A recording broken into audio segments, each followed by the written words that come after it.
శ్రీ గురుభ్యో నమః. శ్రీ మహాగణపతే నమః. 21వ తారీఖు మనకు గురు పౌర్ణిమ అనేది రాబోతుంది. గురు పౌర్ణిమ అంటే ఏంటి అసలు యాక్చువల్గా? గురు పౌర్ణిమ అనేది మనకు సనాతన ధర్మంలో గురువుకి ఇచ్చినటువంటి ప్రాముఖ్యత ఎవరికీ లేదన్నమాట.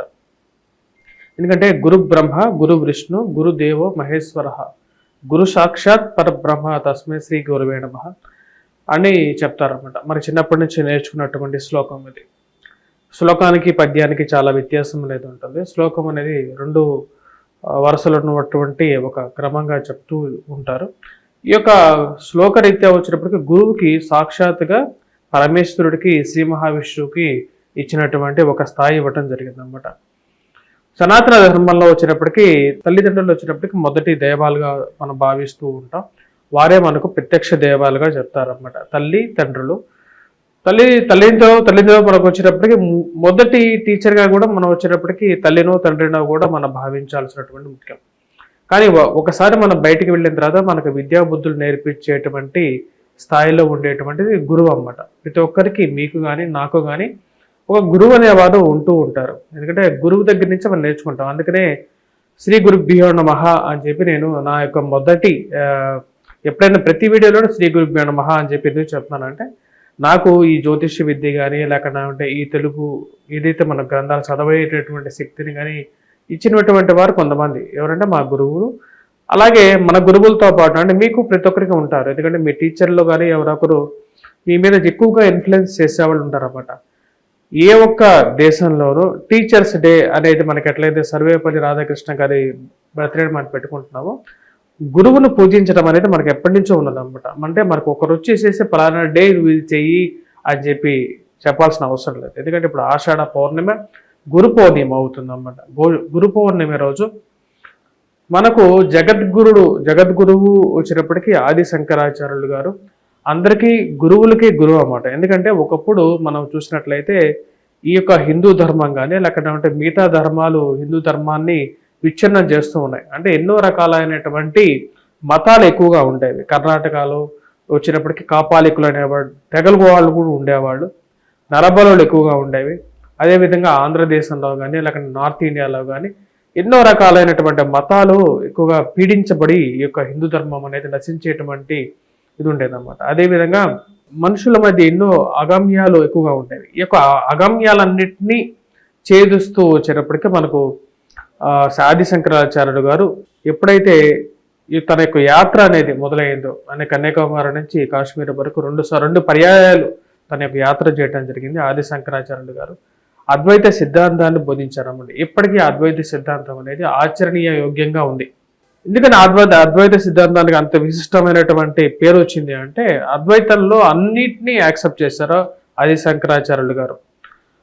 అక్కడే వైష్ణవత్వం అనేది తన యొక్క ప్రాబల్యాన్ని కోల్పోవటం అనేది కూడా జరిగింది. వైష్ణవత్వంలో ఉన్నటువంటి మేజర్ మార్క్ ఏంటంటే వేరే వాటిని ఒప్పుకోకపోవటం అన్నమాట. అంటే వేరే ధర్మాలని మన హిందూ ధర్మాల్లోనే గ్రామ దేవతలు వీళ్ళందరూ కూడా ఉంటూ ఉంటారు.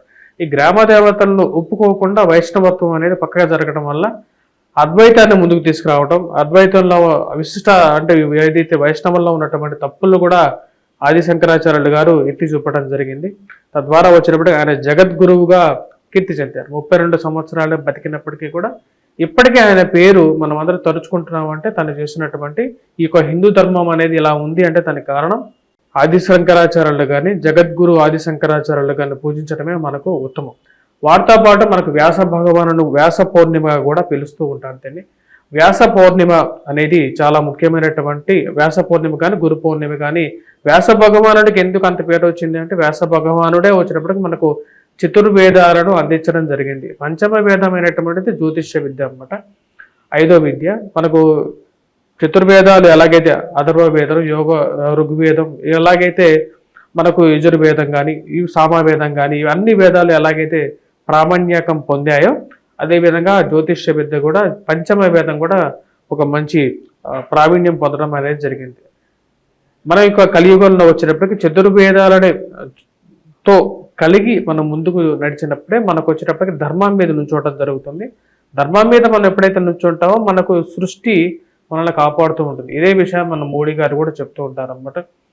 భగవద్గీత కానీ లేకుండా అంటే చతుర్వేదాలను మనం ఎప్పుడైతే కాపాడుతూ ఉంటామో ఆ ధర్మాన్ని మనం ఇప్పుడైతే కలియుగమైనప్పటికీ కూడా చతుర్వేదాల్లో ఈ యొక్క కలియుగ ధర్మాన్ని పాటిస్తూ మనం ముందుకు వెళ్తూ ఉంటే మన జీవితం బాగుంటుంది.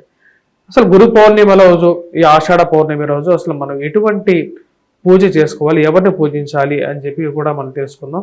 ఆషాఢ పౌర్ణమి రోజు మనం ముందుగా జగద్గురు ఆదిశంకరాచార్యుల గారిని పూజించడం, అదేవిధంగా వ్యాస భగవానుడి యొక్క పూజించడం, దత్తాత్రేయుడిని మనం ఎప్పటికీ మర్చిపోకూడదు. ఎందుకంటే త్రిదేవ రూపం అంటారన్నమాట. అంటే 3 దేవాలకి రూపమైనటువంటి వాడు దత్తాత్రేయుడు అనమాట. అంటే బ్రహ్మ విష్ణు మహేశ్వరుని తనలో ఐక్యం పొందినటువంటి వాడు దత్తాత్రేయుడు. దత్తాత్రేయుడిని పూజిస్తే సకల ఐశ్వర్యాలు పొందడం అనేది జరుగుతుంది, సకల సుఖాలు పొందడం అనేది జరుగుతుంది. జ్యోతిష్య రీత్యా కూడా ఎవరికైతే గురువు అనేది సరైనటువంటి స్థితిలో ఉంటారో వారి కొన్ని కష్టాలు నష్టాలు కూడా అనుభవిస్తూ ఉంటారు. ముఖ్యంగా గురువుతో వచ్చేటువంటి బాధలు గురించి మనం చెప్పాలి అంటే, గురువు సరైనటువంటి స్థితిలో లేనప్పుడు విద్యలో సరైనటువంటి స్థితి లేకపోవడం, సొంత గృహం కానీ వాహనం కానీ జీవితంలో కొనుక్కోలేకపోవటం అనేది కూడా జరుగుతుంటుంది. అదేవిధంగా గురువు సరైనటువంటి స్థితిలో లేనప్పుడు ఉద్యోగపరంగా స్థిరత్వం లేకపోవటం, కుటుంబంలో చిక్కులు ఎక్కువగా ఉండటం, పుత్ర సంతానం కలగకపోవటం, అలాంటివి ఎన్నో జరుగుతాయి. సంతానంలో పుత్ర సంతానం గురించి ఎక్కువగా చెప్తున్నాను అని లేదు, కానీ కొంతమందికి ఉండే ఆలోచనల విధానాన్ని గురించి చెప్తున్నాను అన్నమాట. పుత్రులు, మగవారు, స్త్రీలు అందరూ ఒకటే ఈ రోజుల్లో. కానీ కొంతమందికి అదొక ఆలోచన ఉంటుంది కాబట్టి దాని గురించి నొక్కి చెప్పడం జరిగింది. గురువు యొక్క అనుకూలత ఎవరికైతే సరిగా ఉంటుందో, నేను గమనించినటువంటి చాలా మంది గొప్ప వాళ్ళ ధనవంతులు, గొప్పవారు కాదు, ధనవంతుల యొక్క జాతకాల్లో గురువు ధనాధిపతి స్వస్థానంలో ఆ యొక్క ధనస్థానానికి అధిపతి అయినటువంటి గురువు కూడా అదే స్థానంలో ఉండటం, జనరల్గా వచ్చినప్పటికీ వారు కోటీశ్వరులుగా ఉండటం, విలాసవంతమైనటువంటి డబ్బును వారు పొందటం, అదేవిధంగా వారికి కుటుంబంలో సంతోషం ఉండటం అనేది జరుగుతుంటుంది. ఇది పూర్వజన్మ సుకృత ఫలం అనేది కూడా చెప్తుంటారు. కానీ గురు పౌర్ణమి రోజు మనం ఈ యొక్క గురువుని ఇంకా ఎలా బెటర్ చేసుకోవాలి, ఎందుకంటే కొన్ని రాసులకి సరైనటువంటి స్థితిగతిలో గురువు లేడు. ఇప్పుడు ముఖ్యంగా కుంభరాశికి లేడు, అదేవిధంగా మీనరాశికి కూడా వచ్చినప్పటికీ తృతీయంలో గురు సంచారం అనేది ఉంది, అది కూడా అంత యోగించట్లేదు. మిథున్ రాశికి కూడా అంత అనుకూలమైనటువంటి స్థానంలో లేరు. అదేవిధంగా ధనుర్రాశికి కూడా గురువు అనుకూలమైనటువంటి స్థానంలో లేడు. అదేవిధంగా మనకు తులారాశికి కూడా అంత అనుకూలమైనటువంటి స్థానంలో గురు సంచారం లేదన్నమాట. వీటితో పాటు మనం మిగతా రాశులు గమనించినట్లయితే మిథున రాశితో పాటు కర్కాటక రాశికి అనుకూలంగా ఉంది, సింహరాశి కూడా గురువు అంత అనుకూలంగా లేడనమాట.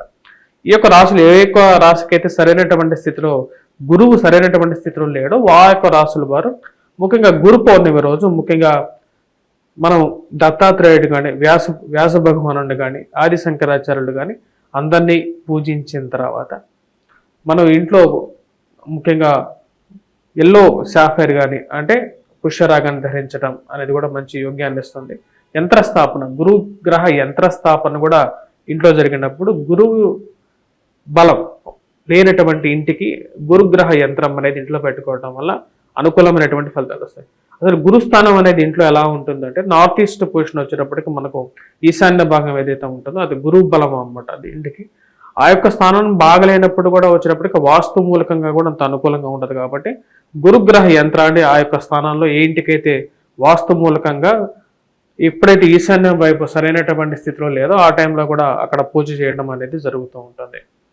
మిగతా విషయాలు మనం గమనించినట్లయితే ఈ యొక్క గురుగ్రహ మంత్ర జపాన్ని పఠించడం, అదేవిధంగా మనం ఈ యొక్క గురువు యొక్క అనుకూలత కోసం గురుగ్రహ మంత్ర జపంతో పాటు గురు పూజ చేసుకోవటం అనేది, వ్యాస భగవానుని పూజ చేయడం, ఆదిశంకరాచార్యులు గారిని పూజించినట్లయితే మనకు గురువు యొక్క కృప పొందడం అనేది జరుగుతుంది. అదేవిధంగా మీకు నచ్చినటువంటి గురువుకి పాదాభివందనం చేయడం కూడా ఈరోజు మీకు శోభనిస్తుంది. స్వస్తి.